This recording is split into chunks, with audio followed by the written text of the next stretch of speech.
Kembali lagi di Oras, obrolan Arsi. Ya, kali ini bersama saya kembali Dava, dan tentunya saya tidak sendirian karena saya ditemani oleh teman saya Aku Lintang. Oke, dan kali ini kami sudah bersama juara-juara dari Prodi Arsitektur Untak Surabaya. Mungkin bisa diperkenalkan satu-satu dari Masnya dulu mungkin. Silakan. Ya, saya Royani Maludin dari angkatan 2020. Sekarang lagi menempuh semester 6. Saya Mita Anissa Maulidina dari angkatan 2019. Sekarang saya menempuh tugas akhir. Ya, perkenalkan, nama saya Hilda Elzur Masyati. Saya angkatan 2019 sama dengan Mita. Saya sedang menyelesaikan tugas akhirnya. Oke. Ya, itulah perkenalan dari para juara-juara dari program studi arsitektur Untak Surabaya. Oke, langsung saja. Mungkin bisa diceritakan awal mulanya kalian bisa ada mungkin inisiatornya dulu siapa yang yang awalnya ngajak bisa jadi satu tim ini buat ikut sayembara. Mungkin awal ceritanya gimana? Monggo. Siapa dulu? Inisiator. Oke. Ternyata ada kata inisiator ya. Oke. Pertama-tama yang menggagas itu nggak sengaja, emang kita menemukan informasi untuk lomba sayembara. Selain itu, saya pribadi juga merasa untuk selama kuliah di Untak atau selama merasa di bangku kuliahan itu pengalaman saya kurang. Kemudian ilmu-ilmu yang saya dapat juga kurang. Sehingga saya ingin mencari pengalaman lebih, ilmu-ilmu baru yang bisa saya dapatkan sambil saya menempuh bangku perkuliahan. Salah satu yang ingin saya capai yaitu mengenai portofolio. Karena saat itu semester 7 Ya, serta semester 7 itu saya merasa saya masih belum punya portofolio apapun. Akhirnya saya inisiatif untuk mengikuti sayembara. Kebetulan saat itu yang saya WA Mita. Akhirnya kita diskusi gimana kalau kita ikut sayembara, gimana kalau kita gini. Ya udahlah, menang masalah nanti. Pokoknya kita nyoba aja dulu. Akhirnya dari Mita, yus kita nyari satu anggota lagi, terserah kamu cari, terserah. Akhirnya dapat Royan. Akhirnya kita diskusi, sepakat kita ikut sayembara, kita komitmen ikut sayembara, akhirnya kita jadi satu tim. Dan akhirnya sampai juara. Ya, yes. Gimana perasaan jadi juara satu? Juara satu tingkat nasional. Ya, tingkat nasional. Ya kalau perasaan ya jelas bangga lah. Cuma di awal-awal pastinya kaget sih. Kita ikut sayembara itu kan cuma atas dasar kita mau nyusun portofolio, kita mau buat portofolio. Terus ya tapi di sisi lain kita juga nggak sembarangan gitu loh kita membuat desain ya. Tidaknya kita benar-benar ngikuti aturannya. Terus ya alhamdulillah lolos sampai babak final, terus akhirnya juara 1. Itu dalam kurun durasi waktunya tuh berapa minggu, berapa bulan mungkin dalam pengerjaan desainnya? Untuk pengerjaan desain kurang lebih kita 1,5 bulan ya. Iya, Tapi untuk proses pendaftaran itu dari Agustus kita sudah daftar, Agustus September itu mulai submit, September akhir kalau nggak salah itu kita submit, ya kurang lebih 1 bulan. 1 bulan. Pembuatan desain, pengerjaan desainnya 1 bulan, sekitar 1 bulan. Oke, mungkin dari Lintang ada pertanyaan mungkin? Ya, dari sebelumnya nih, dari kalian mas dan babaknya, boleh dijelasin nggak lomba kalian yang ikuti itu seperti apa, atau lebih spesifiknya itu seperti apa gitu? Dari mbaknya atau masnya mau jawab? lomba. Sayembara. Yang kami ikuti itu untuk lomba itu kategori hunian. Nah, hunian yang diambil itu ada beberapa, ada yang hunian Rafflesia, ada yang cluster, dan satunya itu cluster R2 itu. Nah, untuk cluster kami lihat dari persyaratan tornya itu kemungkinan kita agak tidak sanggup ya, soalnya banyak yang dibuat dibuat seperti kan kalau klaster itu kawasan jadi nggak hanya hunian aja. Nah untuk Rafflesia itu untuk hunian, jadi kemungkinan itu kita bisa mampu untuk bisa kuliah gitu kan. Nah itu kan hunian yang besar. Rafflesia itu adalah hunian yang besar, yang tipenya besar. Jadi berapa tipenya? 8 kali 12. Ya, paling besar itu 8 kali 18 sama 7 kali 20. Ya. Nah, untuk hunian Rafflesia sendiri itu untuk konsep yang didesainnya bukan hanya satu desain. Jadi disuruh ada 3 desain. 4 desain ya, 4 desain. Jadi ada beberapa tipe. Nah, itu ada 4 desain. Nah, itu kami ya membagi lagi. Ternyata nggak hanya satu desain ya, ada 4 desain itu. Jadi ya untungnya kita bisa membagi dengan rata dan bisa mampu untuk pembagian desain. Jadi nggak sampai kawasan yang kayak klaster itu. Oh berarti dalam satu kawasan itu ada 4 desain yang berbeda gitu. Ya, ada 4 desain yang berbeda. Ya, jadi yang ngadain sayembara ini kan developer. Jadi kategorinya itu ada 3.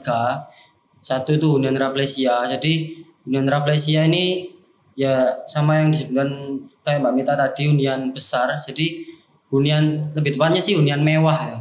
Hunian yang nilai jualnya 2M. Iya. 2M sekitar 2M. Bukan yang itu hunian mewah. Terus ada klaster. Ya klaster itu ada 2. Nah, kita dapat site, ada beberapa area itu yang satu macam tipe gitu maksudnya. Jadi ada tipe 7 kali varian, 7 kali 20, 7 kali 18. 7 kali 18 sama 8 kali 18. Ada 4 tipe sih kita buat itu. Kayak gitu.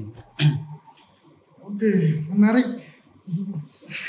Sangat-sangat menarik ya. Karena ada cukup banyak yang dikerjakan. Iya, cukup banyak, sangat banyak bahkan.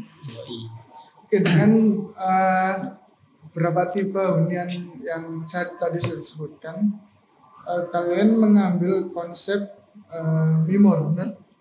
MIMOR, Millennial Modern Residence. Itu kenapa bisa tercetus konsep MIMOR itu sendiri? Konsep, perumusan konsep. Pertama, sebelum kita eksekusi desain, yang pertama yang kita lakukan itu riset. Kita riset, kita mengenal lebih dekat mengenai developer yang mengadakan sayembara ini. Kira-kira pasar mereka itu seperti apa? Terus keragaman desain mereka atau kecenderungan desain mereka ke arah mana? Itu yang kita jadi patokan untuk membuat konsep. Soalnya kita membuat desain, kita berusaha untuk memenuhi kebutuhan si penyelenggara. Akhirnya kita riset, ternyata mereka lebih suka membuat desain-desain yang modern. Terus pasar mereka adalah pasar-pasar anak-anak milenial atau generasi-generasi muda. Akhirnya di situ kita mencoba untuk membuat pengguna dari bangunan ini adalah untuk kalangan milenial.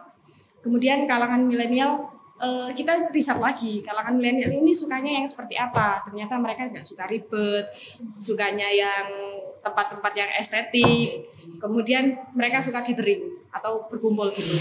Nah dari ketiga tren ini kita coba untuk melihat konsep apa sih kira-kira yang lebih cocok untuk mereka. Akhirnya kita coba merumuskan konsep itu menjadi Millennial Modern Residence yang kemudian kita akronimkan menjadi MIMORE.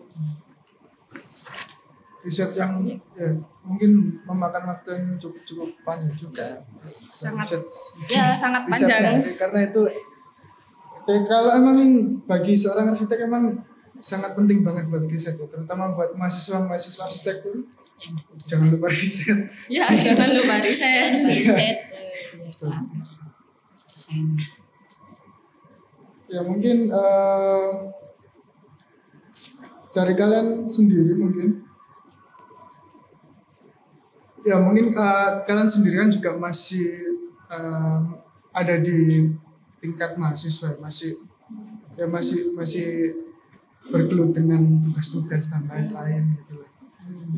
Ya pasti ada mungkin sedikit banyaknya kendala dalam membagi waktu antara mengerjakan desain sayembara dan tugas-tugas dari kuliah. Mungkin dari kalian sendiri ada tips dan triksnya mungkin buat kami mahasiswa yang kurang pengalaman mungkin dibandingkan dengan juara satu tingkat nasional, mungkin ada tips dan triks buat membagi waktunya mungkin. Siapa terlebih dahulu? Dari Mas Bayan. Jadi kalau dari aku sebenarnya kalau ini aku dapat ilmu itu dari dosen sih, tapi lupa dosen siapa itu. Yang penting itu membagi dengan skala prioritas. Kalau dari aku kan ada tugas kuliah, ada urusan ini sayembara atau tugas sayembara dan urusan yang lain-lain atau ya di luar penugasan di kampus. Nah kalau dari aku sendiri itu aku buat daftar dulu mana yang sekiranya itu deadline-nya paling mepet. Nah itu pasti bakal yang tak kerjain dulu. Kalau misal sayembara ini kan kita berkelompok ya, jadi apalagi kan aku matkulnya masih banyak daripada mbak-mbak ini, jadi aku request juga kayak aku banyak tugas yang ini, aku banyak yang belum selesai tugas kuliah ini. Jadi aku dapat porsi ngerjain sayembara ini gak terlalu banyak seperti mereka gitu. Jadi ya gitu. Aku bakal ngerjain tugas kuliah dulu karena ya yang kita di sini kan kuliah gitu. Nah, tapi kalau tugas kuliah ini sekiranya masih panjang deadline-nya ya aku bakal ngerjain sayembara dulu atau nanti bisa disambi gitu.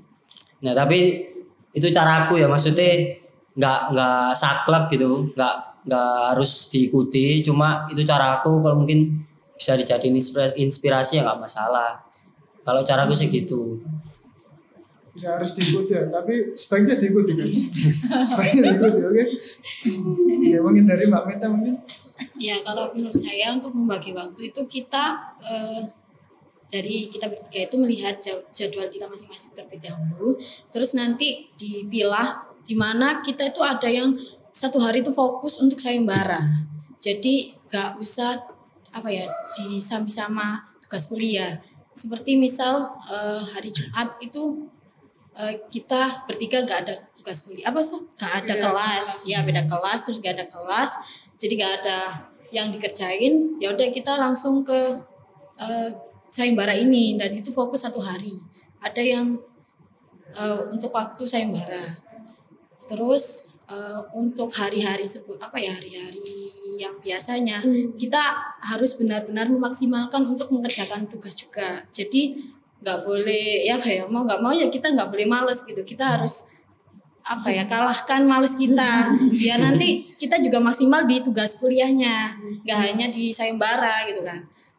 Nah selain itu juga dari kita bertiga kita harus saling mengerti dari kita bertiga. Kalau misalnya ada egois di dalam tim kita, mungkin ya kita nggak akan koordinasi dengan baik juga. Jadi kita harus saling mengerti di antara tim kita, tidak boleh ada egois atau tidak boleh ada yang saling mungkin iri ngerjakan banyak atau ya apa, kan kayak mau nggak mau. Terus nanti kita juga ngasih tahu ilmunya juga, misalnya kalau Roy dapat dikit atau kita gimana, kita kan harus ngasih tahu ini nanti gini. Oh ya jadi kan kita saling tahu juga ilmunya. Kalau dari saya. Jangan males. Iya itu sangat penyakit banget. Jadi dituntut, kita kan banyak yang dikerjakan. Jadi kita dituntut untuk ya mau nggak mau kita nggak boleh males gitu loh. Ya, seperti itu. Kalau dari saya ya. Nah, jadi selanjutnya dari Mbak Hilda, cara membagi waktunya menambahkan dari mereka. Kalau saya sih yang paling penting dalam sebuah tim itu komitmen. meskipun sebagus apapun time schedule kalian, kalau emang nggak ada komitmen ya tetap nggak jalan. Jadi ya benar kata Mita, benar kata Royhan, kita itu masih kuliah. Jadi prioritas pertama kita itu kuliah. Tetap semisal sehebat apapun sayembaranya, kalau emang sudah ada tugas kuliah ya udah kita prioritas ini.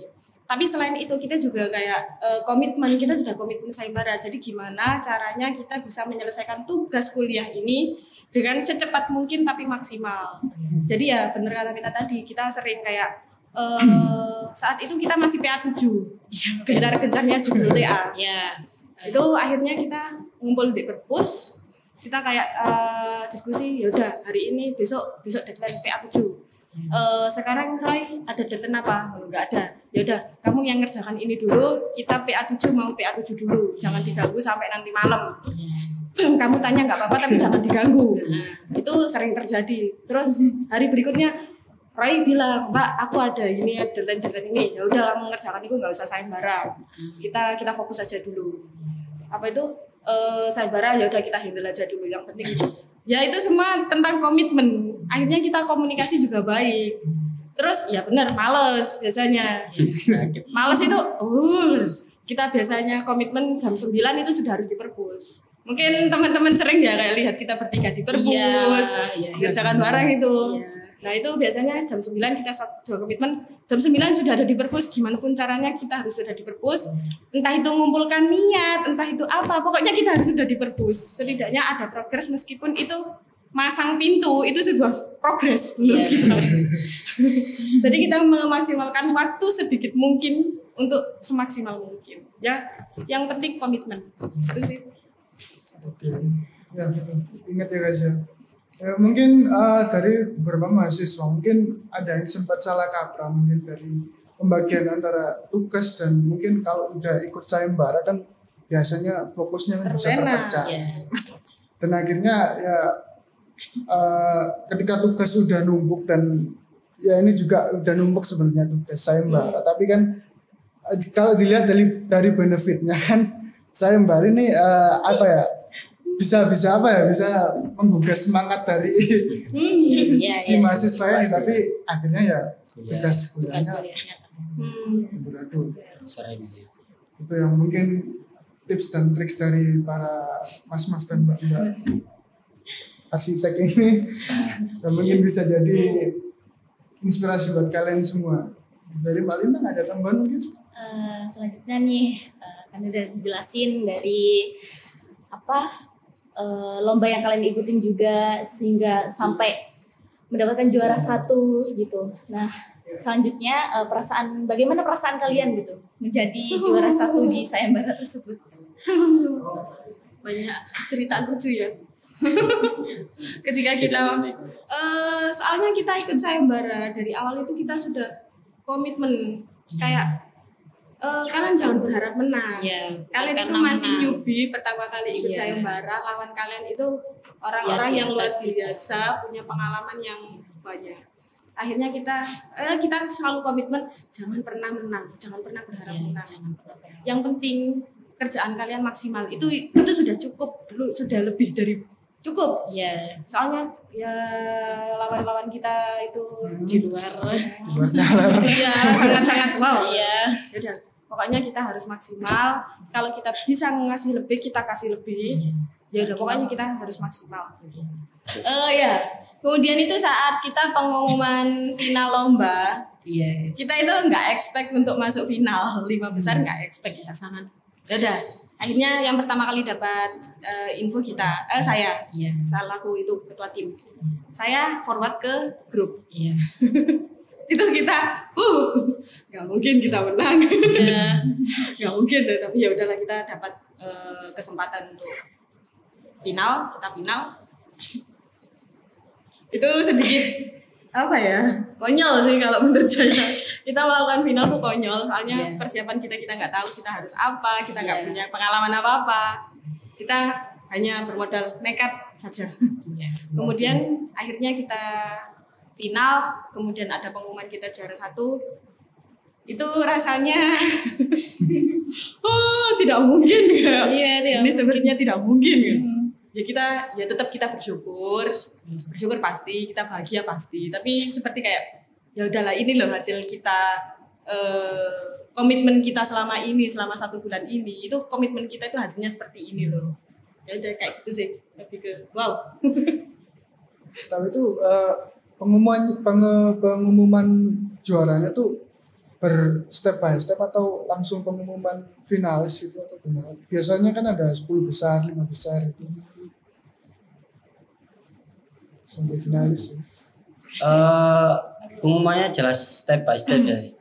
Kalau pengumuman finalis itu kan diumumin di grup ya, grup peserta itu dalam bentuk foto, terus ada apa namanya, tiap kategori gitu, terus akan lihat. Cuma ada nomor peserta. Iya. Nomor peserta, terus tak inget nomor peserta itu 60 terus aku lihat lagi 60, terus aku tanya di grup, Mbak, kini nomor peserta 60 dah.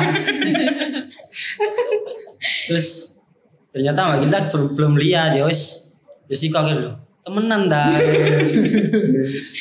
Ya wis kok akhirnya ya kita ya itu tadi yang kita penjurian tahap kedua online, terus baru setelah penjurian beberapa hari, 5 mungkin ya, 5 hari. setelah 5 hari baru ada pengumuman juara 1 itu. Jadi urutannya 10 besar atau? Enggak, 5 besar. 5 besar. Ya pertama penjurian tahap 1 jelas itu untuk nyaring buat 5 besar, terus 5 besar baru juara 1, 2 ya. Ya 1, 2 1, 2. 1, 2. Juara. Oke, ya mungkin terakhir mungkin motivasi buat teman-teman yang ada di sana, penonton kita, sobat-sobat Arsi, sobat-sobat ngedas di rumah, Motivasi. apapun lah. Saya minta dulu. Kalau dari saya pribadi ya, saya sendiri, kita tidak boleh takut untuk mencoba hal baru.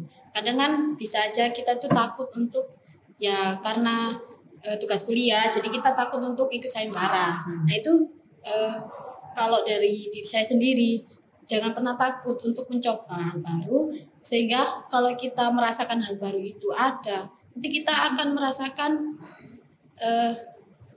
plusnya sendiri loh, hasilnya dari kita mencoba hal baru. Pokoknya intinya kita jangan pernah takut untuk mencoba hal baru selagi kita masih masa belajar. Oke. Mungkin dari selanjutnya Mas Ray ini. Kalau aku sih ini apa namanya? Yang pertama itu aku pernah baca dari kata-kata siapa gitu lupa itu, jangan pernah umumkan rencana besarmu, dan itu Kita banget. dan itu ternyata kita kayak gitu, kita ikut sayembara itu nggak belum diam-diam gitu. Iya. Nah itu menurutku itu mempengaruhi terkait mental sih, karena dengan kita nggak bilang siapa-siapa itu kita nggak ada omongan-omongan dari yang lain gitu loh, dari nggak ada omongan jelek gitu. Kenapa pemilu sayembara gitu? Karena akhirnya kita nggak kepikiran, kita fokus gitu. Terus sama niat sih, menurutku niat itu penting, tapi niat yang benar ya. Kalau dari aku sendiri itu ya benar kata Mbak Gila tadi, kita nggak ada niat buat juara. Kalau dari aku sendiri kan, aku ikut sayembara karena aku pengen dapat portofolio dan aku pengen belajar. Apalagi di timku ada kakak tingkat yang ilmunya juga lebih lah daripada aku. Jadi ya emang benar waktu pengerjaan itu fokusku adalah aku bisa nggak capai target ini kalau aku buat ini. Terus beberapa hal yang aku nggak ngerti itu jadi ngerti loh. Nah itu fokus utamaku, niat utamaku di situ sih. Nah itu maksudnya niat sing bener itu bisa jadi hasilnya itu bagus gitu, Memuaskan. memuaskan lah maksudnya. Ya itu sudah. Dari Mbak Kelda mungkin. Captain. Dua motivasi sudah dipakai ternyata ya. Jadi kayak ya memang bener yang pertama kita harus berani aja. Iya. Banyak anak mahasiswa yang tak tanya ya, kayak aku pernah nanya anak kayak ayo sayembara, enggak lapo, enggak aku takut apa? Aku takut kalah. Salah. Kancaku salah, benar. Submit aja belum tapi kamu takut kalah, ngono. Terus iku sing sering banget tak tanya, terus aku pernah nanya lagi, ayo sayembara. Ada lagi kayak enggak deh. Loh, apa? Aku nggak bisa bagi waktu. Oh, itu pribadimu. Jadi yang benar ya benar kata mereka tadi. Yang pertama itu harus niat dan berani. Banyak anak mahasiswa itu nggak berani ambil risiko-risiko seperti itu. Iya. Ketika kalian mau ambil hasil yang besar, kalian harus juga berani ambil risiko yang besar. Nah, risiko dan hasil itu jalan berdampingan. Jadi kalian ya harus berani dulu aja sih, pokoknya berani aja. Kalian harus berani coba sekali aja kalian nyoba sayembara, nanti ketagihan. Yes. Itu sih yang sering kita, soalnya habis kita ikut sayembara ini Tanjung Bunga, selang 1 minggu kita langsung ikut lagi dengan deadline 1 minggu dan kita bisa gitu loh. Iya. Ya itu pokoknya berani aja, coba aja dulu. Ya, coba aja. Jangan pernah takut mencoba. Ya, benar. Ya, mungkin itulah perbincangan dari kami. Ya, mungkin kurang lebihnya bisa diambil manfaatnya. Kalau kalian mau request ada bintang tamu siapa lagi yang akan bisa kami datangkan, silakan komen di bawah. Dan semoga oras kali ini bisa bermanfaat buat kalian dan bisa menginspirasi tentunya. Dan sampai jumpa di oras berikutnya. Bye. Terima kasih.